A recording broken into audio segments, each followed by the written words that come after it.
Djemil Sever, bonjour et merci de nous accorder cette interview. Alors, vous vous en doutez sans doute, mais à Ambar, vous êtes attendu comme le Messie. Mais vous, de votre côté, qu'est-ce qui vous intéresse sur ce site? Qu'est-ce qui vous donne envie de vous installer sur l'Europole? Quels sont les atouts de ce site? Alors, tout d'abord, nous sommes un fabricant de panneaux photovoltaïques. Nous avons une usine à Singapour.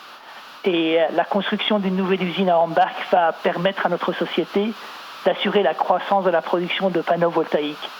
Et cela va aussi nous permettre de nous rapprocher du marché européen, qui est un marché en plein essor et une région très très importante pour nous parce que notre société a bien ses origines en Europe.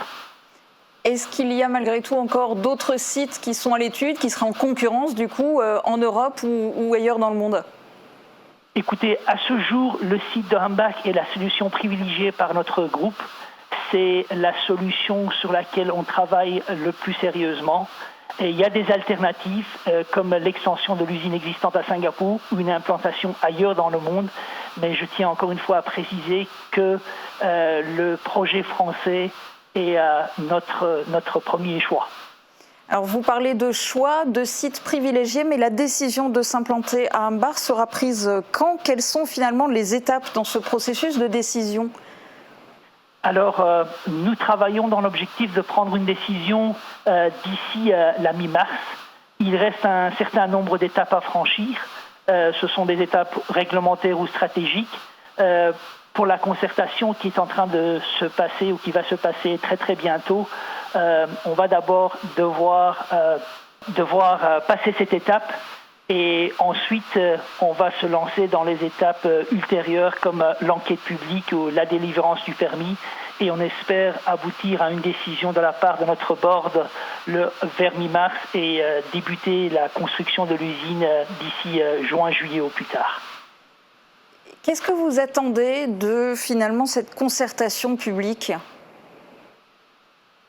Écoutez, cette démarche, elle s'inscrit dans le cadre réglementaire français. Nous ne connaissions pas très bien cette démarche, mais elle va nous permettre d'expliquer le projet et d'avoir le public qui va mieux comprendre ce projet. Malgré le contexte sanitaire difficile, nous espérons que la population et les acteurs du territoire vont se saisir pleinement des outils du débat et qu'on va pouvoir quand même mener à bien cette concertation sans grande difficulté. Alors justement, je voudrais que vous nous en parliez un peu plus en détail de ce projet. Quelles sont les spécificités de cette usine en termes de taille, d'innovation, de logistique? Écoutez, ce projet est inédit par sa taille en France et en Europe.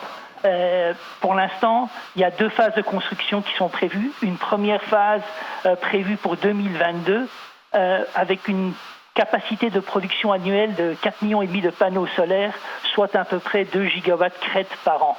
Une deuxième phase qui va doubler cette capacité est prévue pour 2025.